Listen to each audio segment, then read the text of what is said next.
नमस्कार, मैं हूं आपके साथ मनीषा डिंडोरिया। स्वागत है आप सभी का हमारे चैनल पर। राकेश टिकैत, वही राकेश टिकैत जो कि किसान आंदोलन के दौरान बहुत ज़्यादा फेमस हो रहे थे, कभी रोकर तो कभी हंसकर। अभी राकेश टिकैत एक बार फिर से सुर्खियों में आ गए हैं और सुर्खियों में आने की जो वजह है वो है उनकी बौखलाहट। जी हाँ, राकेश टिकैत राम मंदिर को देखकर बौखला गए हैं। तस्वीरें जो हम देख रहे थे और जो वीडियोस राकेश टिकैत के सामने आ रहे हैं उसमें राकेश टिकैत जिस तरीके से छटपटा रहे हैं और जिस तरीके से बौखला रहे हैं राम मंदिर की जो तस्वीरें हैं अपने स्क्रीन पर देखकर, उससे तो ये साफ जाहिर हो रहा है कि राकेश टिकैत के दिल में कितनी नफरत है राम मंदिर को लेकर। वो राकेश टिकैत जो अपनी किसान रैलियों के दौरान मंच से अल्लाहू अकबर के नारे लगाता था, एक मजहब को खुश करने के लिए ये नारे लगाए गए थे, तब राकेश टिकैत को ध्यान नहीं आया कि वो एक मजहब या एक धर्म की बात कर रहा है, वो भी किसान मंच से। लेकिन अभी राकेश टिकैत जब एक न्यूज़ चैनल पर पहुंचे डिबेट के लिए, उन्हें आमंत्रित किया गया कि किसानों के मुद्दे पर राकेश टिकैत से चर्चा की जाए, तो उस मंच का राकेश टिकैत ने गलत फायदा उठाया और गलत फायदा उठाते हुए राकेश टिकैत राम मंदिर और मस्जिद को साथ में देखकर इतना बौखला गए कि वो वहीं से चिल्लाने लगे, चैनल के मन से चिल्ला रहे थे, बौखला रहे थे और इस तरीके से दहाड़ रहे थे कि मानो उनको किसान मुद्दे पर नहीं, किसी एक राजनीतिक मुद्दे पर चर्चा करने के लिए बुलाया गया हो। किसी एक राजनीतिक दल के प्रवक्ता की तरह बात कर रहे थे राकेश टिकैत और ये दिखा रहे थे कि राम के नाम से कितनी नफरत है राकेश टिकैत को। और राकेश टिकैत अपने आप को हिंदू बोलते हैं, लेकिन हिंदुओं के राम मंदिर को देखकर इतनी बौखलाहट, ये राकेश टिकैत का असली चरित्र दिखा रहा है। और ये दिखा रहा है कि राकेश टिकैत ये भी उन्हीं दलों में से एक हैं जो कि एक समुदाय के लोगों को आकर्षित करने के लिए उनके मजहब के नारे लगा सकते हैं, लेकिन हिंदू होने के नाते राम मंदिर को देखकर इतना बौखला जाते हैं कि ये दिखा रहे हैं कि हमारे मन में कितनी नफरत है हिंदू मंदिरों को लेकर। देखिए, मैं आपको बता दूं पूरा मामला क्या है। दरअसल राकेश टिकैत हाल ही में इंडिया टीवी के एक मंच पर पहुंचे थे जहां पर उन्हें किसानों के मुद्दे पर डिबेट करने के लिए आमंत्रित किया गया। सामने उनके एंकर था, एंकर उनसे सवाल जवाब कर रहे थे, वहीं उनके पीछे एक स्क्रीन लगी हुई थी, स्क्रीन पर लिखा हुआ था कि किसानों का मुख्यमंत्री कौन, और साथ ही उसके नीचे राम मंदिर का ढांचा बना हुआ था और एक मस्जिद का ढांचा बना हुआ था। तो ये वो मुद्दे थे जो कि उत्तर प्रदेश में विकास हुआ है और जो कि इंफ्रास्ट्रक्चर उत्तर प्रदेश में योगी आदित्यनाथ सरकार ने लोगों को दिया है। राम मंदिर जो अभी बन रहा है उसका एक ढांचा वहाँ बना हुआ था, साथ ही मस्जिद भी बनाई गई थी। लेकिन राकेश टिकैत को वो नहीं दिखा जो ऊपर लिखा गया था कि किसानों का मुख्यमंत्री कौन। राकेश टिकैत ने क्या देखा? देखिए, जो मन में होगा, जो नफरत मन में भरी होगी, वही देख के तो इंसान बौखलाएगा। राकेश टिकैत ने नीचे देखा कि राम मंदिर का ढांचा और मस्जिद साथ में है, तो इससे राकेश टिकैत को इतनी आपत्ति हो गई कि वो वही मंच से चीखने चिल्लाने लगे और इस तरीके से चिल्ला रहे थे कि दिखा रहे थे कि भैया चुनाव आने वाले हैं और इन चुनावों में जितना विकास योगी सरकार कर रही है उससे राकेश टिकैत को घबराहट भी है, बौखलाहट भी है, क्योंकि राकेश टिकैत ना तो इधर जा सकते ना तो उधर जा सकते। क्योंकि किसान आंदोलन के दौरान राकेश टिकैत ने जिस तरीके से विपक्षी दलों का साथ उनको मिला था और जिस तरीके से बीजेपी के खिलाफ उन्होंने नारे लगाए थे, तो इसी को देखते हुए राकेश टिकैत ना तो इस पाले में जा सकते ना तो उस पाले में जा सकते, इसलिए राकेश टिकैत बौखला रहे हैं। और उनकी जो बौखलाहट है वो टीवी डिबेट्स में साफ देखी जा सकती है। किसान आंदोलन तो खत्म हो गया है, तो अब राकेश टिकैत के पास बहस के लिए क्या मुद्दा बचा है? कुछ नहीं। जो राकेश टिकैत अभी कुछ दिन पहले एक इंटरव्यू में कह रहे थे कि ये जो पाकिस्तान, हिंदुस्तान और हिंदू मुस्लिम के जो चैप्टर हैं, जो एक एक मुद्दे सरकार उठा रही है, वो सिर्फ चुनाव के टाइम पे आते हैं और चुनाव के बाद चले जाते हैं। सरकार सिर्फ हिंदू मुस्लिम करना जानती है। ये राकेश टिकैत अभी अपने हाल ही इंटरव्यू में कहते हुए नजर आ रहे थे। लेकिन अभी जब उन्हें इंडिया टीवी के मंच पे बुलाया गया, एंकर के ऊपर भड़कने का क्या रीज़न था राकेश टिकैत का?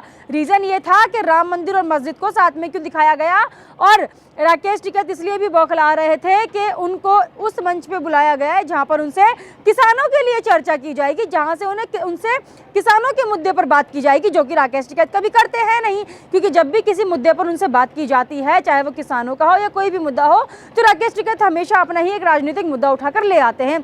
जहां राकेश टिकैत ये बोल रहे थे कि सरकार हिंदू मुस्लिम करती है, वहीं राकेश टिकैत को एक मंच दिया गया था जहां से वो किसानों का मुद्दा उठा सकते थे। लेकिन राकेश टिकैत ने क्या मुद्दा चुना? राकेश टिकैत ने चुना हिंदू और मुसलमान का मुद्दा, राम मंदिर और मस्जिद का मुद्दा। राकेश टिकैत ने उन मुद्दे को इंक्लूड करके वहां हिंदू मुस्लिम करना शुरू कर दिया और एंकर पर चिल्लाना शुरू कर दिया कि क्या सोचकर आपने ये मंदिर और मस्जिद को दिखाया है, क्यों आपने ये मंदिर दिखाया यहाँ पर, ये वो। इस तरीके से राकेश टिकैत का जो रिएक्शन था, उनकी बौखलाहट दिखा रहा था कि राकेश टिकैत कितना ज़्यादा डरे हुए हैं, कितना ज़्यादा घबराए हुए हैं, क्योंकि उनको शायद कहीं ना कहीं ये पता है कि जिस तरीके से मंदिर निर्माण हो रहा है, जिस तरीके से उत्तर प्रदेश में इंफ्रास्ट्रक्चर चेंज हो रहा है, विकास हो रहा है, तो उसके चलते शायद फिर से योगी आदित्यनाथ की सरकार आ सकती है। और जिस पार्टी को वो समर्थन करना चाहते हैं लेकिन नहीं कर पा रहे हैं, आरएलडी और समाजवादी पार्टी की सरकार, वो शायद दूर दूर तक भी नहीं टिक पाएगी। तो इसलिए राकेश टिकैत बहुत ज़्यादा घबरा गए इंटरव्यू के दौरान और एंकर पे ही चिल्लाने लगे। लेकिन एंकर ने उन्हें शांत किया और दिखाया कि ऊपर देखिए क्या लिखा है, ये तो हमने बनाया है क्योंकि ये राम मंदिर का जो ढांचा है ये बन रहा है उत्तर प्रदेश में, और ये सरकार के द्वारा किए गए कार्य हैं जो हमने दिखाए हैं, उपलब्धियां हैं जो हम दिखा रहे हैं। लेकिन आपको जिस मुद्दे के लिए बुलाया गया है, किसानों के मुद्दे पर, आप उस पर बात कीजिए। आप क्यों हिंदू मुस्लिम बीच में ला रहे हैं, क्यों राम मंदिर और मस्जिद को बीच में ला रहे हैं, क्यों आप किसानों की लाइन नहीं पढ़ पाए हैं जो ऊपर लिखी है कि किसानों का मुख्यमंत्री कौन, क्यों आपको वो नहीं दिखाई दिया, क्यों आपको सिर्फ मंदिर ही दिखाई दिया?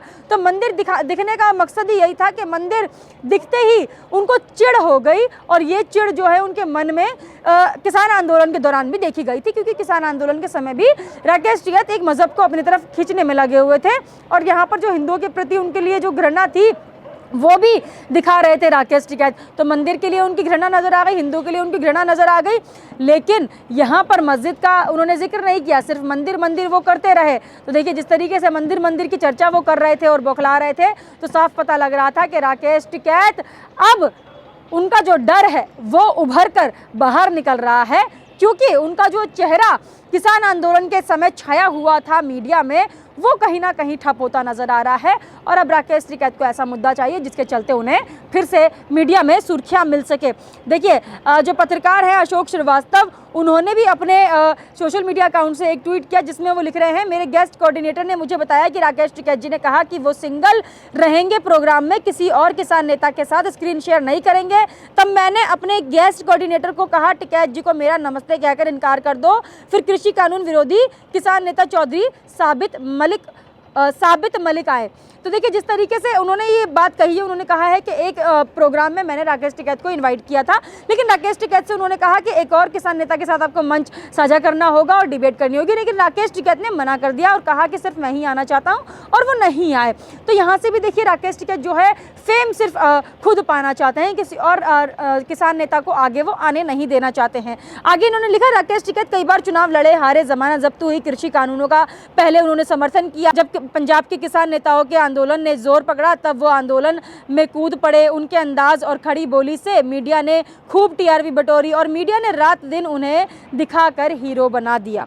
तो ये अशोक श्रीवास्तव ने लिखा है। और जब किसान आंदोलन चरम पर था तब राकेश टिकैत का 2 टूक कार्यक्रम में उनको बुलाया गया था अशोक श्रीवास्तव के, तब भी राकेश टिकैत ने आने से मना कर दिया, क्योंकि साथ में एक और किसान नेता थे जिनके साथ उन्हें डिबेट करनी थी किसानों के मुद्दे पर और बिलों पर, जो बिल उन्होंने रद्द करवाए हैं किसान आंदोलन करके, उस बिलों पर चर्चा करनी थी। लेकिन राकेश टिकैत को आपने देखा होगा कितने ही डिबेट में बैठे, लेकिन कभी भी राकेश टिकैत ने खुलकर 3 बिलों पर बात नहीं की है, खुलकर कभी किसी भी किसान नेता से डिबेट नहीं की है, कभी इनके फायदा और नुकसान नहीं बताए हैं, सिर्फ और सिर्फ बात की है हिंदू मुस्लिम मजहब और धर्म के ऊपर, राम मंदिर और मस्जिद के ऊपर। इन्हीं मुद्दों पर राकेश टिकैत अटक जाते हैं आकर, और इन्हीं मुद्दों पर आकर बातचीत करते हैं और लोगों को भटकाने का काम करते हैं। तो देखिए राकेश टिकैत, जिस तरीके से राकेश टिकैत ने किसान आंदोलन चलाया था, और किसान आंदोलन के समय कभी भी राकेश टिकैत को किसानों के मुद्दे पर बात करते हुए नहीं देखा गया है। ये आपने भी देखा है और हमने भी देखा है, क्योंकि मीडिया में जिस तरीके से राकेश टिकैत को चलाया जा रहा था, जिस तरीके से राकेश टिकैत का एक चेहरा बन गया था मीडिया में, उसी तरीके तरीके से राकेश टिकैत की हर एक खबर को मीडिया सामने से दिखा रही थी। उन हर एक खबर में हमने कहीं राकेश टिकैत को किसानों के मुद्दे पर बात करते हुए नहीं देखा, उनके फायदे नुकसान की बात करते हुए नहीं देखा। आज भी राकेश टिकैत देश के अलग अलग राज्यों में चक्कर काट रहे हैं, किसानों को बता रहे हैं कि किसानों के मुद्दे पर वो बातचीत कर रहे हैं, लेकिन कांग्रेस शासित राज्य में या अन्य सरकारों के शासित राज्य में राकेश टिकैत नहीं जा रहे हैं, सिर्फ और सिर्फ बीजेपी शासित राज्य में राकेश टिकैत जा रहे हैं। तो इससे राकेश टिकैत साफ साफ नजर आ रहा है कि उनकी जो रणनीति है राजनीति में आने की या फिर राजनीति में बरकरार रहने की, उसको बरकरार करने की कोशिश जो है राकेश टिकैत लगातार कर रहे हैं। और अभी ये जो इंडिया टीवी की डिबेट हुई है, उस डिबेट में राम मंदिर को देखकर जिस तरीके से बौखलाए थे राकेश टिकैत, उनकी बौखलाहट देखकर तो यही पता चल रहा है कि राकेश टिकैत अब बहुत ज़्यादा ही हताश हो चुके हैं, क्योंकि किसान आंदोलन खत्म हो गया, इनका कारोबार बंद हो गया, इनका कामकाज जो ये बैठे हुए थे, टिके हुए थे किसान आंदोलन के दौरान मीडिया में बने हुए थे, वो सब बंद हो गया है। तो बौखलाहट तो बनती है। आप हमें कमेंट करके जरूर बताइएगा आपका इस पर क्या कहना है। हमारे साथ ऐसे ही बने रहिए। धन्यवाद।